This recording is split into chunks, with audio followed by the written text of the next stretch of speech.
Hi, everybody, and welcome to day one of Career Bootcamp 2024, where you will learn how to elevate your careers to new heights.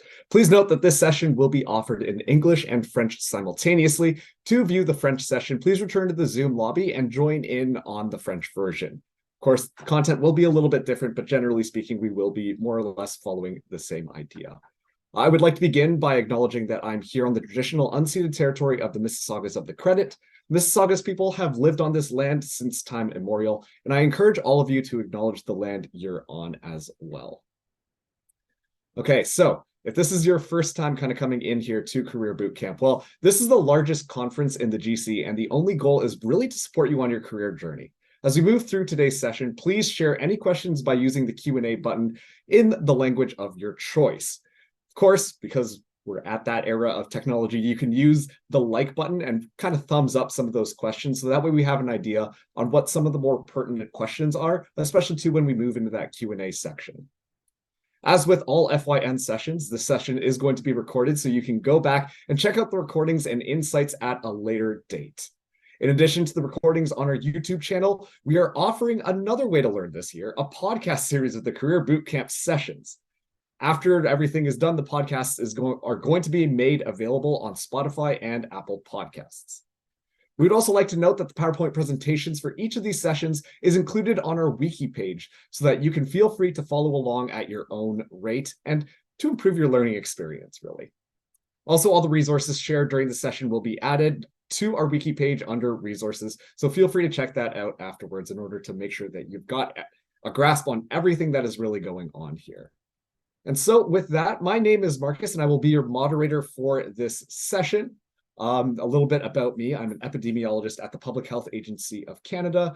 I work on STBBI surveillance mostly. And at this point, I have moderated a couple of panels for the Federal Youth Network. So I'm very excited to be back, especially too in such an important session and really just kicking off day one.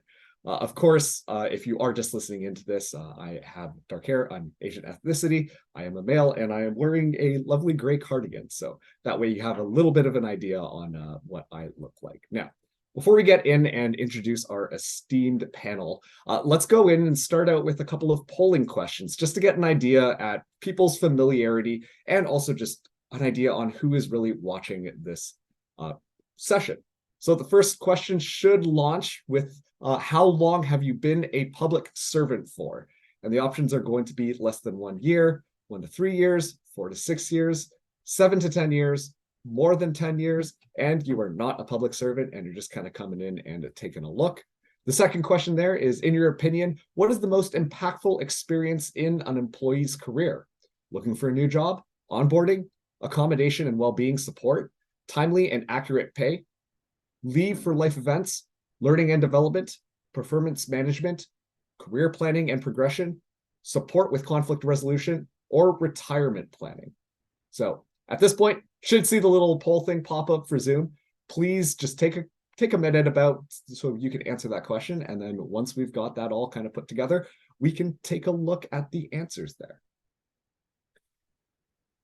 And of course, as we are going through the session, I want to reiterate, please use the Q&A section of this Zoom platform. That's kind of one of the big cool things of using Zoom, of course, is that we can get the questions directly from the audience. As much as we will be kind of talking about all of these different things and sharing information with you, it's also good that you get an opportunity to have some of those hard-hitting questions answered by our panelists. So please take a look there.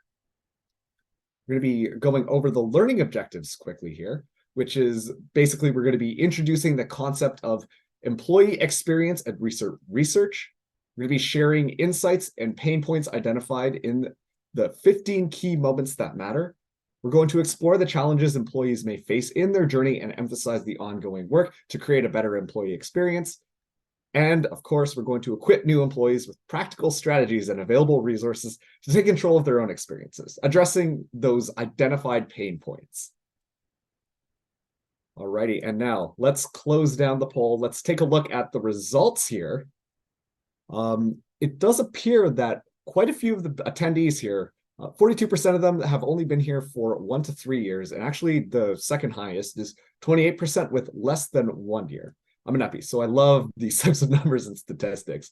What is also interesting about that second question, if I'm just taking a look, is career planning and progression seems to be the biggest focus for a lot of people coming into this session. And of course, learning and development kind of following that closely with only 27%, which of course, those two things go hand in hand.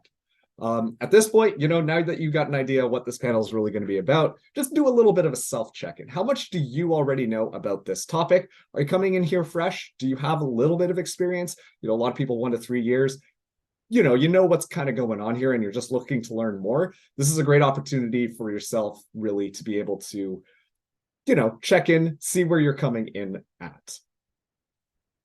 Alrighty, and now I'm going to ask our panelists to please open up their webcams here. I'm going to be going through our introduction, starting out with Adele, who was a human resources professional for over 18 years of dedicated service in the Government of Canada, currently spearheading the Employee Experience Initiative at the Treasury Board Secretariat as a senior HR strategic analyst in the Office of the Chief Human Resources Officer. So you're going to get a lot of technical information from Adele today.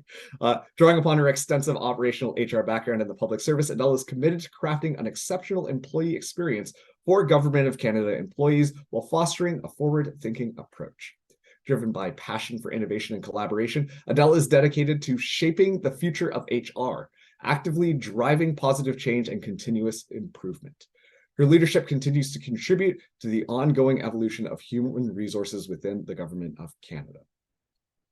Next up, we will be introducing Ali, who works with the Inclusion, Diversity, Equity, and Accessibility Secretariat at Indigenous Service Canada. He is also a co-founder of the Anti-Racism Ambassadors Network and maintains the Career Development in the Public Service site, providing resources on mentorship, networking, and the informal learning network for public servants across departments and levels to find project collaborators, mentors, and or guest speakers. Ali enjoys supporting employee-driven networks across GC, particularly those with a focus on career development and health and wellness. Last but not least, we will be introducing Marcella here. So Marcella is a passionate learner who thrives on new experiences and challenges. Throughout her career in the public service, she has worn many hats, from starting as an entry-level term to eventually becoming an HR advisor, manager, virtual events lead, and most recently becoming one of Canada's free agents. Each role has taught her valuable lessons about leadership, empathy, and the power of collaboration. So all of these different hats that Marcella has worn, that's going to be a good level of experience here. One of her proudest achievements is co-creating the platform where individuals can share their lived experiences. From discussions on issues of racism and inclusion to insight career conversations, this space was a beacon for honest dialogue and growth. With a curious mind and an unwavering commitment to personal development, she is always seeking new ways to expand her knowledge base, whether it's through attending workshops or signing up for university courses. She embraces every opportunity for growth with open arms. And then now, with that, we're going to be going through a quick little PowerPoint presentation before we go over to the Q&A, but I will be handing things off to Adele to start off this PowerPoint presentation for us.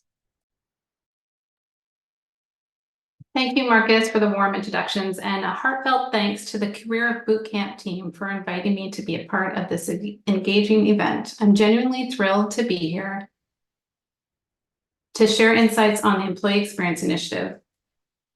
During my extensive service as a human resource advisor in the region, I provided support and guidance to employees and client managers, assisting them in navigating challenges associated with HR systems and processes.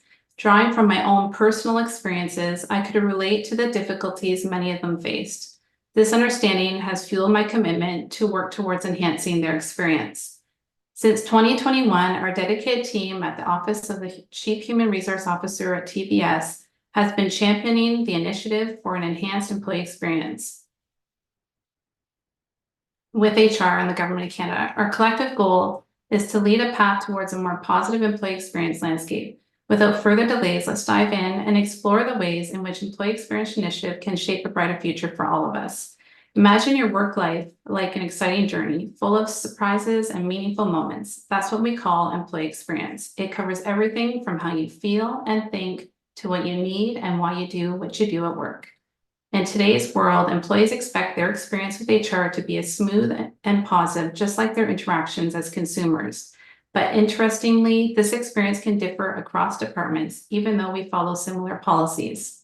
At Okro, we're exploring how employees feel about HR. We're looking into the current end-to-end HR scene, understanding what's challenging, and gathering info on HR activities. We've discovered 15 moments that matter to employees, created 10 personas representing the GC population, and developed 33 journey maps to date on these personas' experiences with the moments that matter. Our goal is simple: to ensure employee experience is a key element in HR transformation, shape a better future for employees, and foster a great employee experience.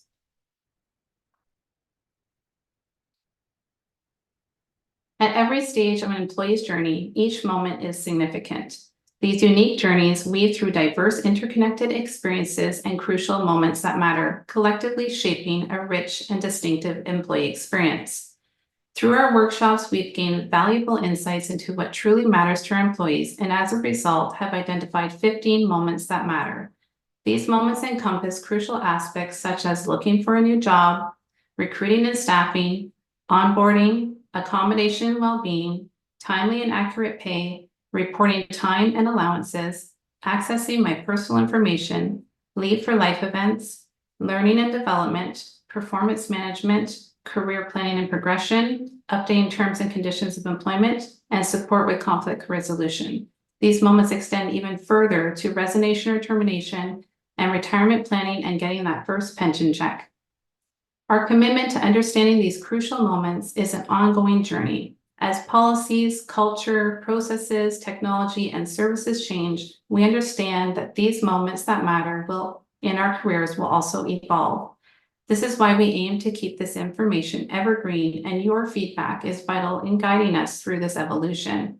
We'll utilize our connections with GC partners and our GC Exchange community to stay synchronized with the evolving HR landscape and prioritize what matters most to you at work.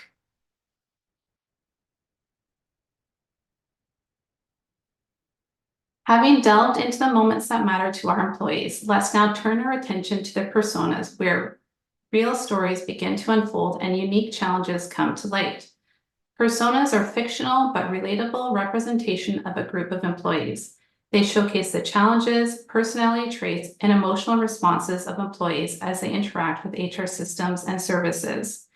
Personas help us understand how employees experience things and how their needs and expectations may vary with the moments that matter. Together with our GC partners and guided by GC experts, we've co-created a diverse crew of personas covering a wide range of characteristics such as diversity, culture, work locations, type of employment, experience in the GC, access to tech, comfort with digital tools, and accessibility needs. So far, we've crafted 10 personas and remain committed to not only keeping our crew up to date, but also expanding it to include additional personas that align with the GC population. Today, we will briefly explore the journeys of two of these personas, Alexandra the student and Jill the candidate. Other members of our crew include Nicholas, the unconnected employee who works in the lighthouse, Sam, the employee, Sophia, the employee seeking accommodation, Abby, the manager, Kira, the senior leader, Juan, the compensation advisor, Marie-Eve, the HR practitioner, and Stefan, the retiree. In the next slides, you'll hear about the current challenges Alexandra and Jill are facing and what they hope for in the future. It's important to understand that these insights don't provide definite solutions. Instead, they represent ideas and thoughts from the voices of the GC population. With these insights, those working on transformation initiatives can understand employees' challenges and look for opportunities for positive change.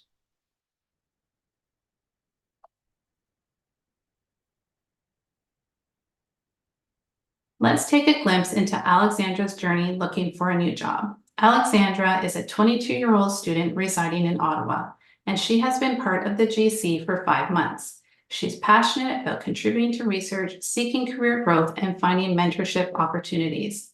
However, Alexandra encounters challenges in her job search. Specific student positions aren't consistently posted, creating uncertainty about available options.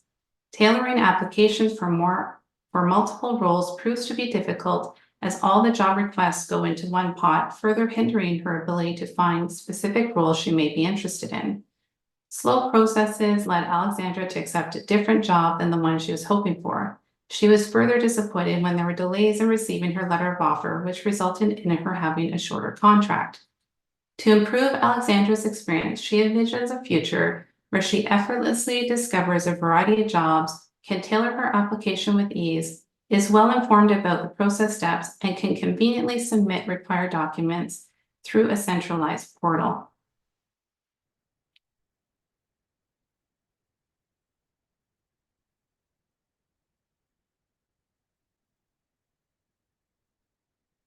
Let's now dive into Jill's journey as she begins her career in the Government of Canada. At 26, Jill is enthusiastic about launching her professional journey with an employer committed to serving citizens, fostering inclusivity, and prioritizing a people-centric culture.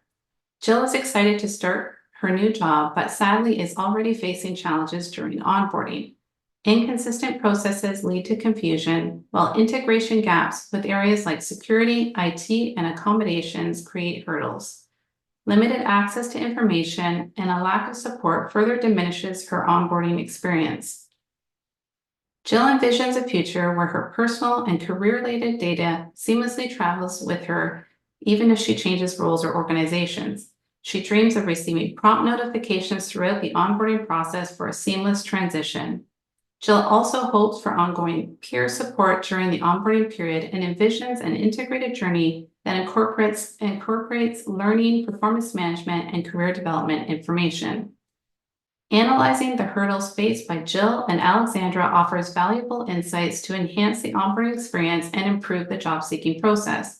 By collecting and sharing insights like these with policy centers and those leading transformation initiatives, we are providing tangible examples of challenges facing HR and can share employees' aspirations for the future. Integrating these findings into the design and decision-making processes can significantly contribute to an improved future employee experience.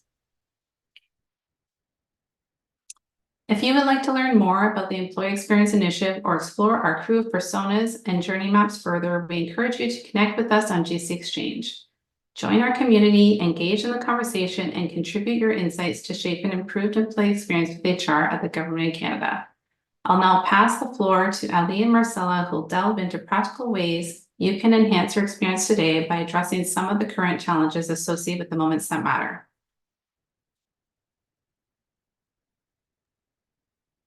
Thank you so much, Adele. I really appreciate it.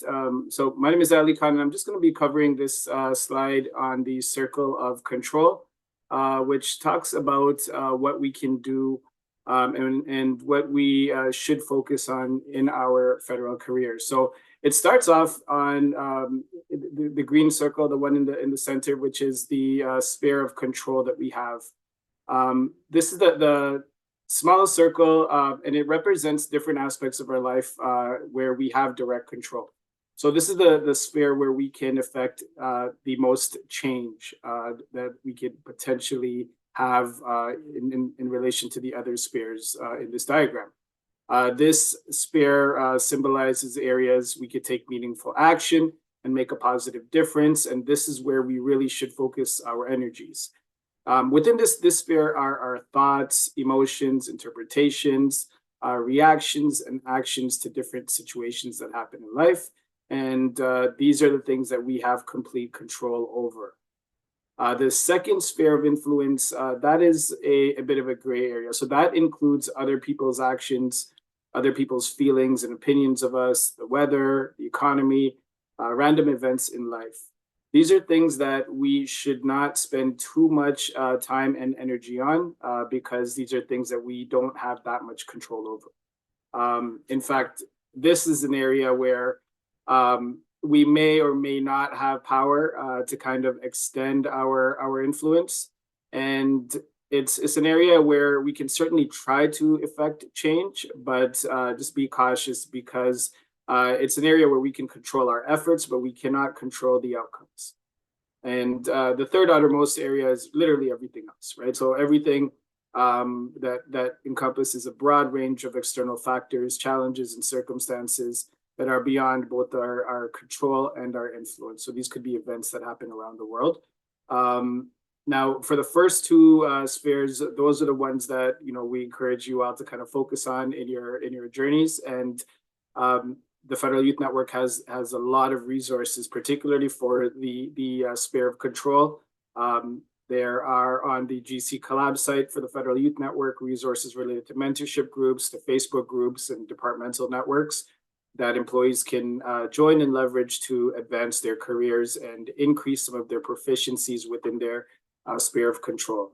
This includes things like upgrading yourself, taking additional courses, learning about different initiatives, that sort of thing. And for the second sphere of influence, there are a range of interdepartmental networks that individuals can can join. And that would allow them to kind of work on cross-functional teams and advance different areas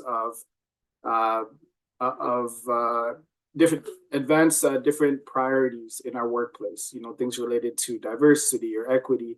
And it can allow them to kind of increase their sphere of influence across the public service. Again, it's an area where they may not see some direct evidence of outcomes because change takes a bit longer, but it's definitely an area where they can, they can participate in and hopefully see some meaningful difference through their work.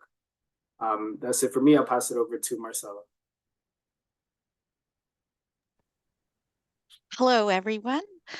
Just to let you know, I'm Latina. I have a long, dark graying hair, unfortunately graying, and it's pulled back, and I'm wearing a navy blue sweater with a gray shirt on. And I'm going to talk a little bit about what you can do. What can you do? So Ali started talking about that sphere of control, that sphere of influence, and really for today's purposes, when we marry that with what Adele has speaking about today, really it's around the sphere of control. So one of the first things, and I noticed, and Marcus kind of talked about those poll results, was how many of you are pretty new, less than 3 years with the federal public service. And I've been with the public service for over 20 years. So let me tell you, there's a huge difference, and the availability of information has grown exponentially in these last 20 years. And one of the best resources, and I say this everywhere, and I just to let you know, I'm also the co-chair of the Future Leaders Network of Manitoba. So I say this to my group here, and I say it in all the meetings, is the Fin Learning Hub. It's a great starting point for all of us, for anyone at any career point, to kind of explore what are the conversations that we're having. And a lot of you had said that you're looking for learning and development, learning about that, learning about career and progression. Well, this is going to be one of those resources that you can really delve into a number of different areas. For example, you can look, it talks about goal setting. It talks about how to prepare you for interviews or having conversations with your manager. There's so much out there in the Fin Learning Hub. So I highly recommend that you take a look, explore. I'm not saying you have to watch all the videos because they've put out a lot of content, but definitely look at that. And I think that there's something for everyone there. And I know when Ali and I were on the Federal Youth Network, we worked on like things for so that everyone was included in these conversations. Also, connecting with GC communities. There's communities such as the Anti-Racism Ambassadors Network, all the way to Leaders GC. I think that there's a community there for all of you. And when you're onboarding, make sure that you check out that website also, because it'll give you, everyone's always looking for volunteers. Everybody needs help. So if there's something that you're kind of passionate about, maybe work right now isn't meeting that passion, go into that page and see if there's a network where you can contribute and know that you're contributing towards making the federal public service a better place. And of course, there's the support for well-being. And this really comes down to knowing what the EAP resources are, knowing what your health coverages are, not only for psychological service, but also for your physical services, because we know that those are intertwined. And the best way to know that, and I'm just going to skip the professional network for now is to know, your compensation. What is your pay? All those different kinds of pieces, pension issues, when your life is going to change depending on your life stage. Right now, you might be getting married, you might be having a child, you might be ready for some education, for some French training. So what are all of those different pieces? And explore those websites, but also make sure that you're prepared and have those conversations with your team leaders. And sometimes the best resources is that person sitting beside you who's been with the organization for 15 years or longer. So, don't be afraid to have those conversations also with the people around you. And the final piece of advice is network. Build your professional network, build your networks. Explore the Fin Learning page because they have a lot of different speakers from across Canada. If you're seeing a topic that you're connecting with, make sure to kind of follow up. Everybody from my standpoint that I've kind of reached out to has always been willing to have a coffee chat with me, 15, 20 minutes. How are you doing this? What does your career look like? So make sure that you're building your network. Don't be afraid to reach out. I mean, the worst thing that could happen is that someone could say they don't have the time, but make sure that if there's something that you're seeing that's interesting, even in GC communities, even when you're exploring LinkedIn, even as you move through career boot camp, there's going to be a lot of people. Most of us are willing to have that conversation. If you reach out, if you need help, how do you move forward? But I think that that's pretty much this slide speaking to what you can practically do. And those are all pieces that are within your control. It's within you to kind of explore, to follow up with conversations, and with you to kind of read those kind of resources that are available through this career boot camp. Marcus? Very well said there. That felt very like actionable, Marcella. So once again, big thank you to all of our panelists. That's Adele, Ali, and Marcella, especially to, given the demographic that we're currently working with. We all working in the federal service have an idea of what the career pathway is like, but really defining it down like those 15 moments really just helps it out. And then on top of that too, Ali talking about those different spheres of what is within your control and also acknowledging outside influences, and Marcella closing things out with one of the best tips, which is always just work on your networks and not be afraid to reach out to people. So at this point, we will be transitioning over to our Q&A. Big thank you to the Federal Youth Network team that has been going through and kind of taking a look through there. Once again, if you have any questions, please open the Q&A function. Please type them in there. Or, if you don't have a question, you just kind of want to see one of these questions get answered, please use that thumbs up feature, because then that'll shoot it right to the top of our list. And then we can make sure that we're going to be addressing the questions that you all have. So just to start things off before we go into some of the audience questions here, I do want to ask, what are the biggest challenges new public servants face in terms of employee experience, and how have they dealt with them? I'm going to be starting out with Adele here, who spoke a lot about those 15 moments. And Adele, feel free to start. Yeah, sure. So each employee's experience is unique, and through our workshops, we heard many challenges employees have faced and incorporate these into our journey maps. And our goal is to focus on documenting these and sharing them with those who are going through transformation initiatives so they can design with the employee experience in mind. Okay, perfect. I'm going to throw it to Marcella now.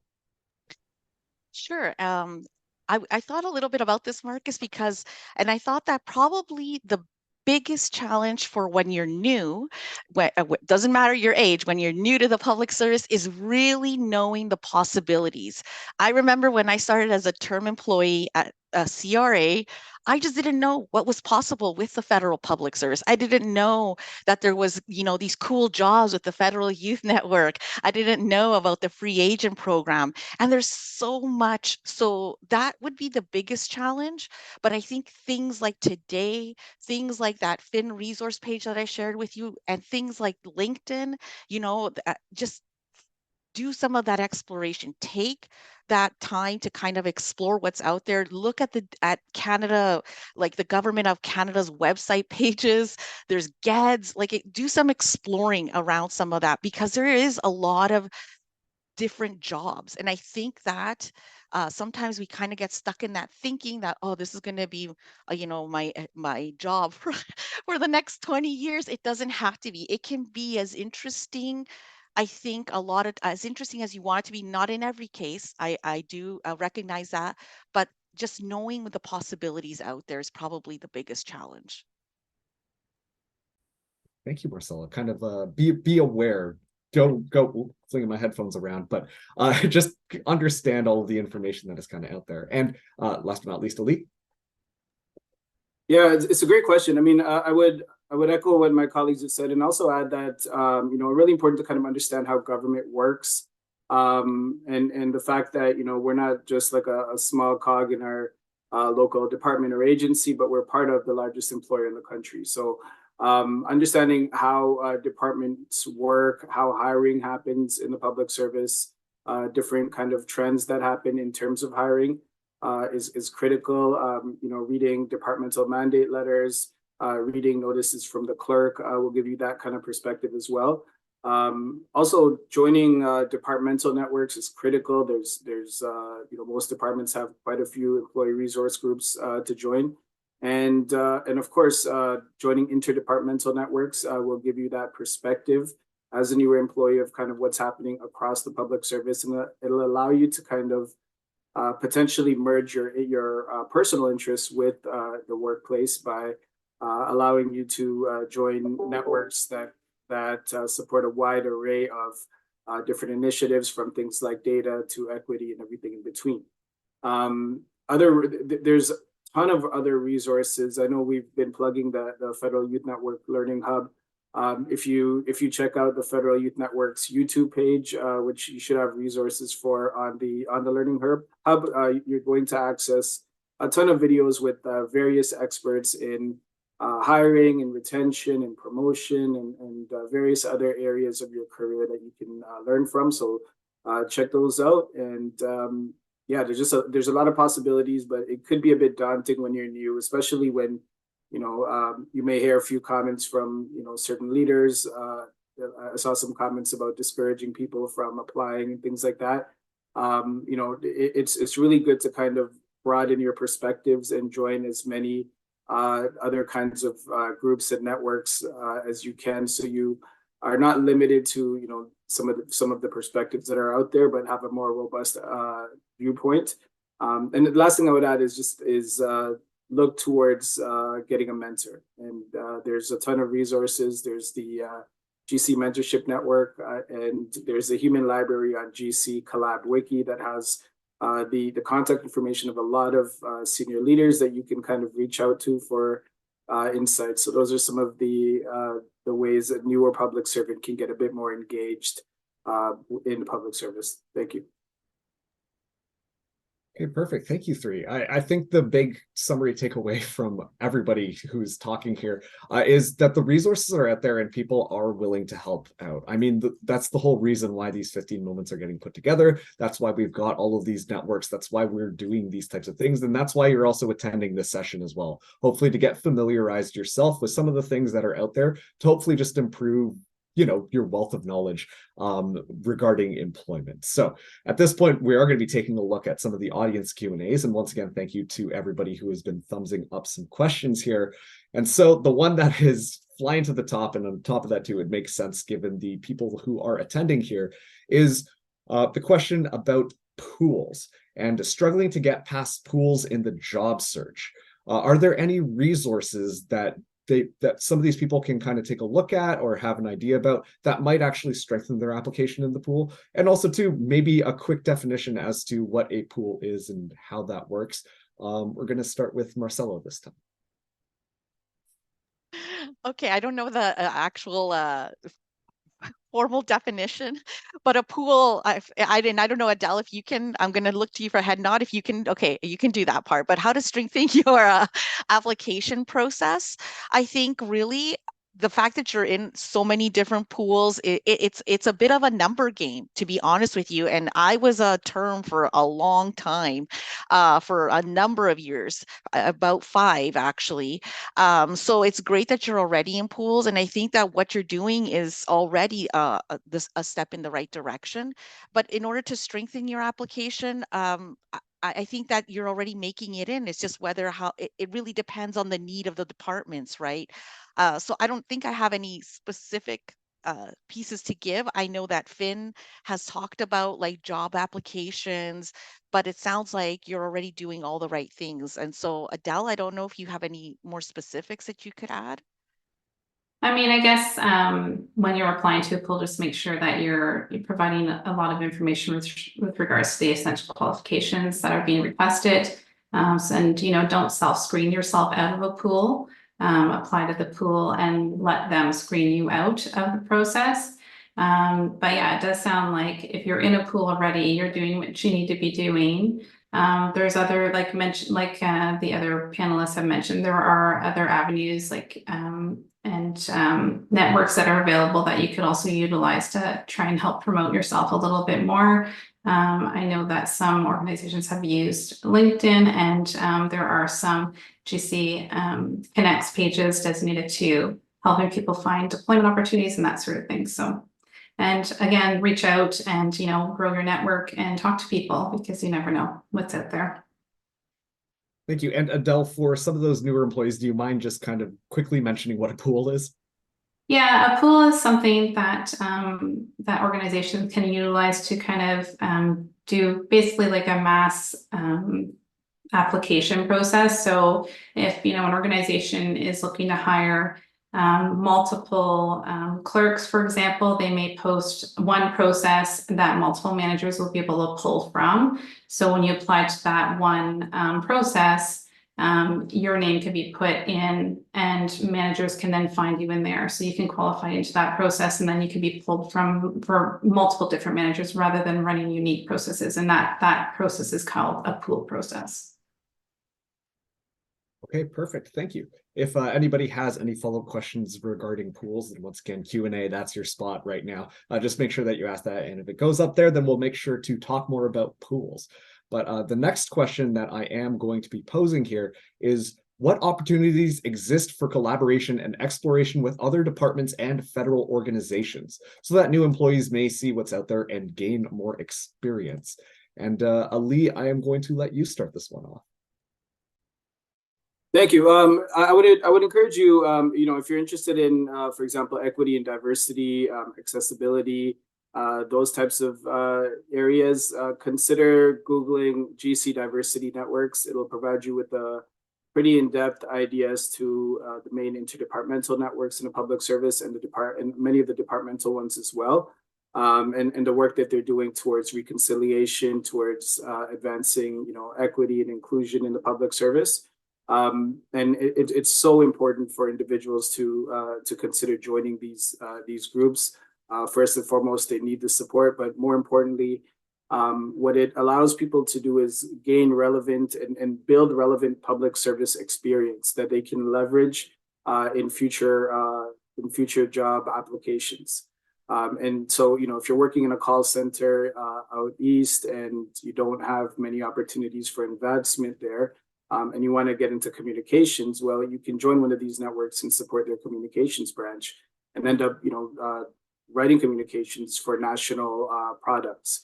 So those options are always there with employee networks. They are always looking for support, and it's a great mechanism for people that are new into the public service who haven't built a lot of experience to kind of work in areas that they're proficient in, that they're interested in, and advance some real change.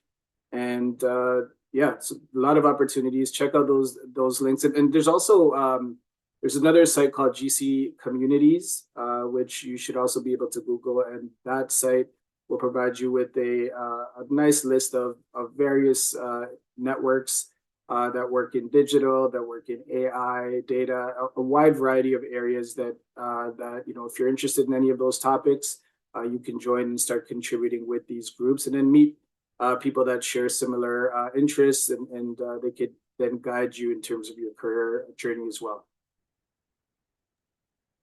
Okay, thank you. Marcella or Adele, do any of you have anything you'd like to add here or quick shout outs and communities?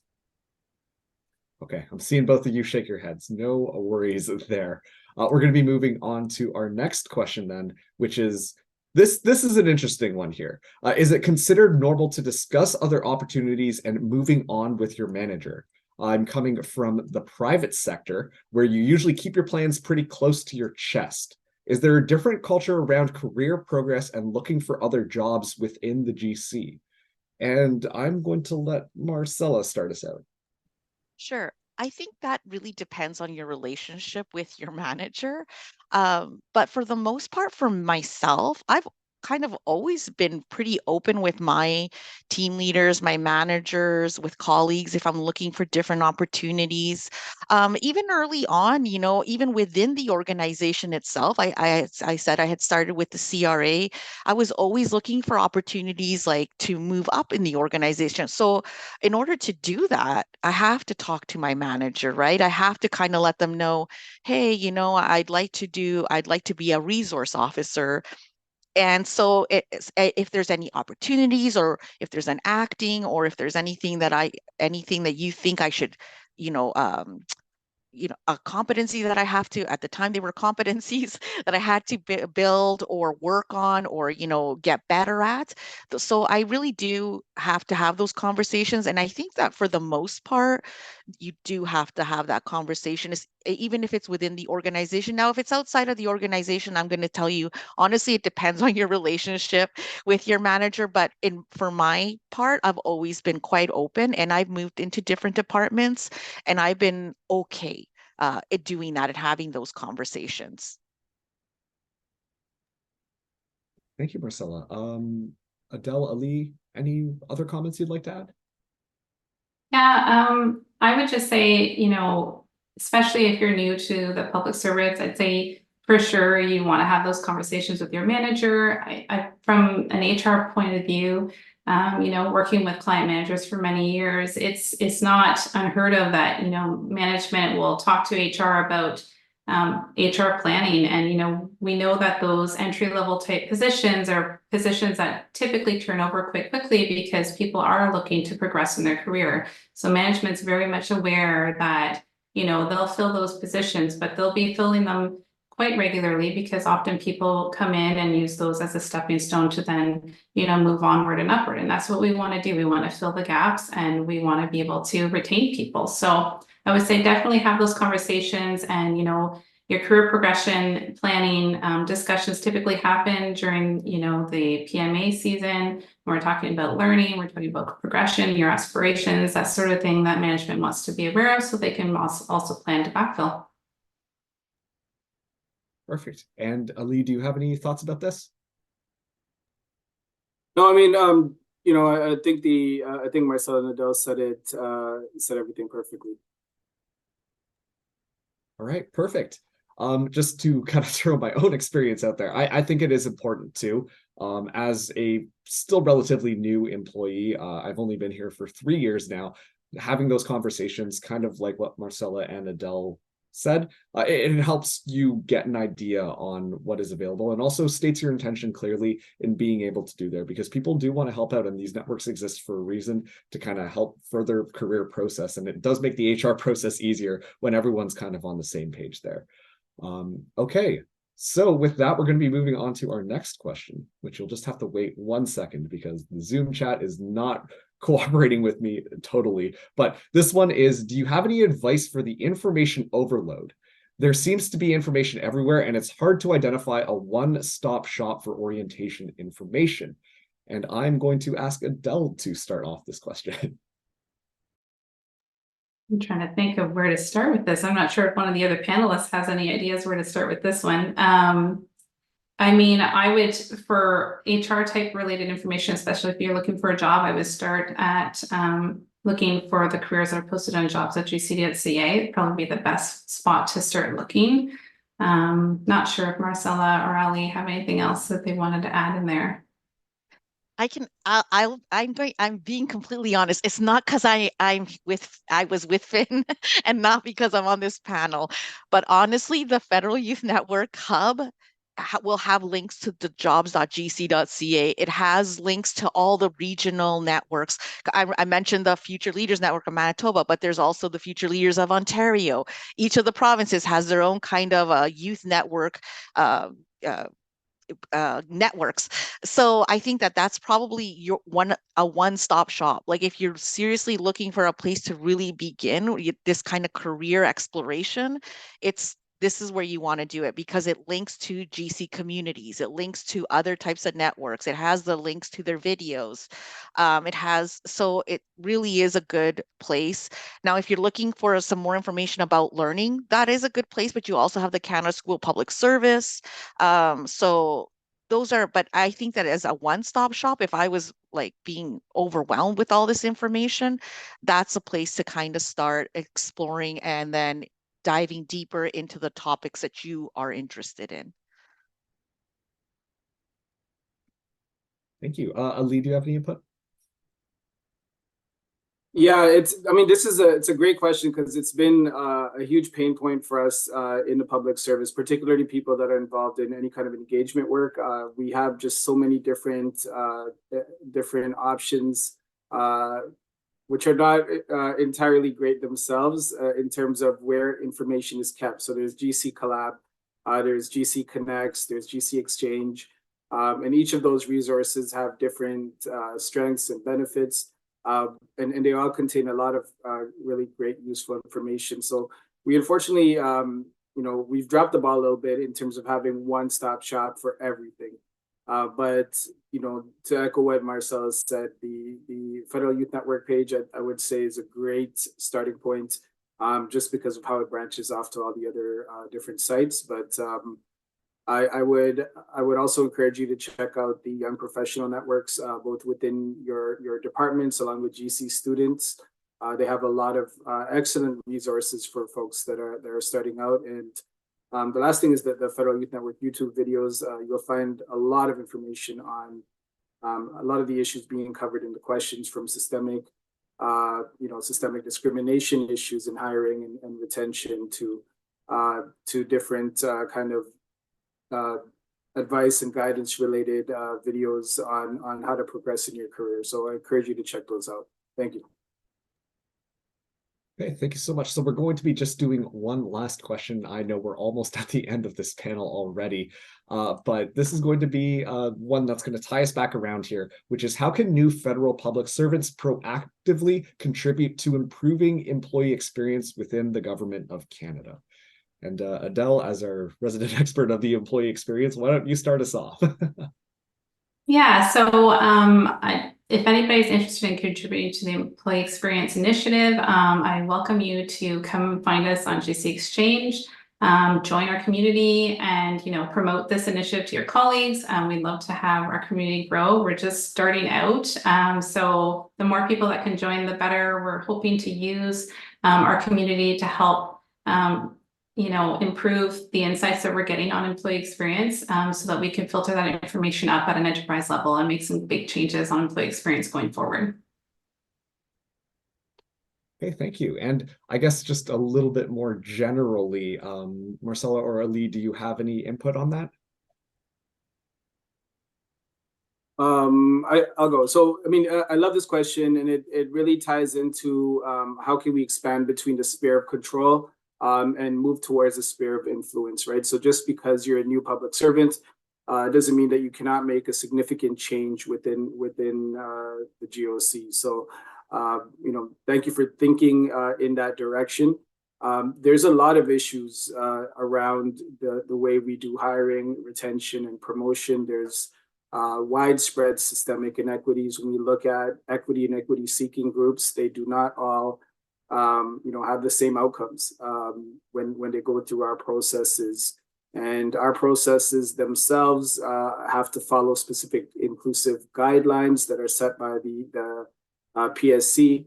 And oftentimes we will see those guidelines are not adhered to.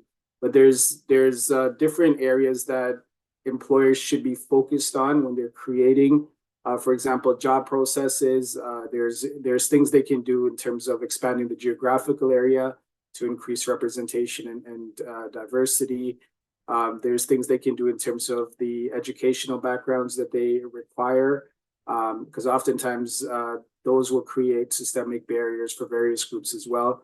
And so to push for change in this area, I would encourage folks to check out the Diversity Networks page and join one of those many groups that are active in the public service that are really looking to utilize their collective influence to enact meaningful change. And aside from that, speak to your HR groups within your local organizations and find out what they're doing to make their processes more inclusive, more so that their organizations are more representative of the diversity in Canada.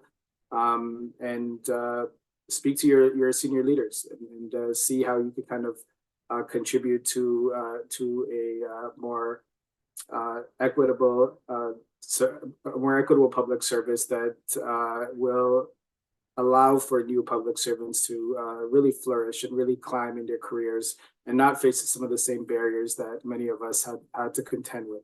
Thank you. Thank you, Ali. Marcella, you got something you'd like to add to this? No, Ali said it perfectly.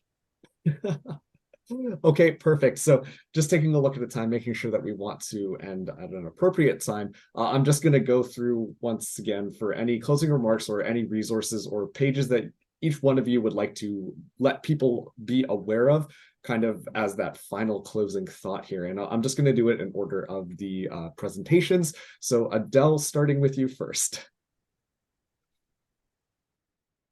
Yeah, again, I'm just hoping, if anybody would be interested in learning more about what we're doing, to come visit us on GC Exchange.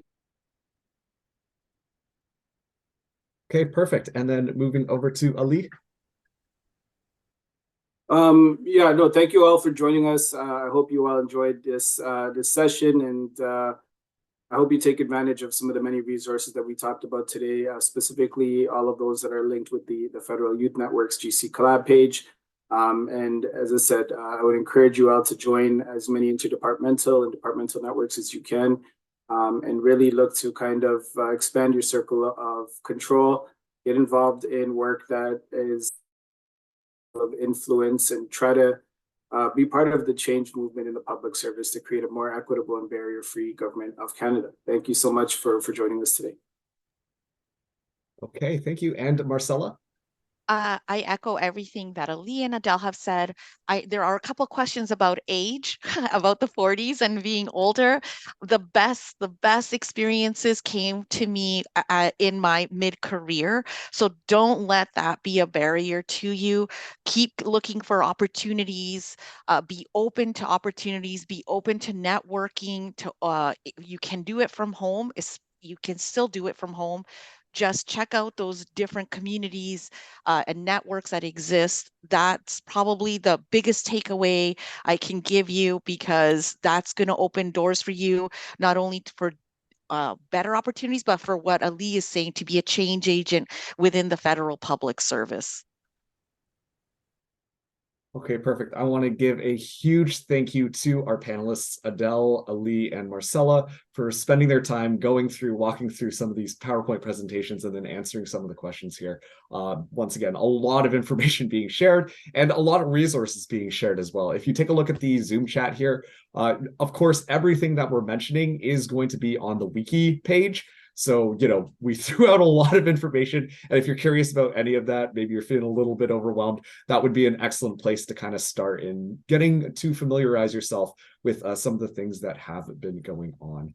And so as we close out this little lovely start to career bootcamp, I just want to remind everybody of the learning objectives. And hopefully some of these, you were able to learn a little bit more. We aim to introduce the concept of employee experience and research. We share key insights and pain points identified through those 15 key moments that matter. We explored challenges employees may face in their journey and emphasize the ongoing work to create a better employee experience. And of course, we are trying to equip new employees with practical strategies and available resources to take control of their own experiences, addressing the identified pain points. And with that, I am going to once again thank everybody who helped out with this.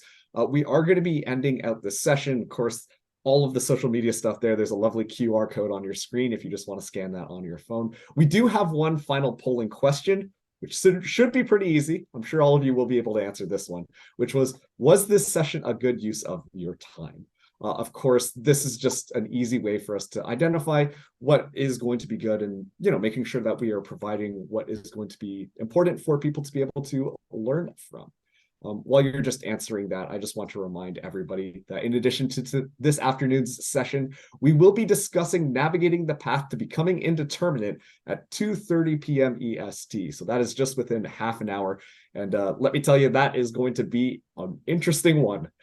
Of course, there's also an opportunity to drop into the kiosks and speak with members of GC communities from 3:30 to 4:30 p.m. Eastern Standard Time, which, well, it is a little bit of a virtual one. So in order to navigate this cool expo floor, go to the expo tab in the lobby menu, which is going to bring you into the expo floor. And then from there, you can kind of move your avatar around and then go into the booths.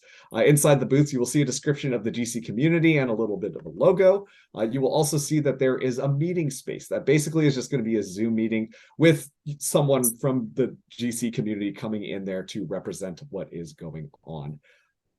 And so the link to all the sessions as well as the networking event can be found on the Zoom events main page, and resources once again all on the wiki. So if you got some questions or you want to reach out to anybody or click some of the various resources that have been shared, that is going to be where you're going to find all of that. Thank you all for attending this. I really hope that it was informative. Thank you once again to the panelists as well as the Federal Youth Network for putting on the Career Boot Camp.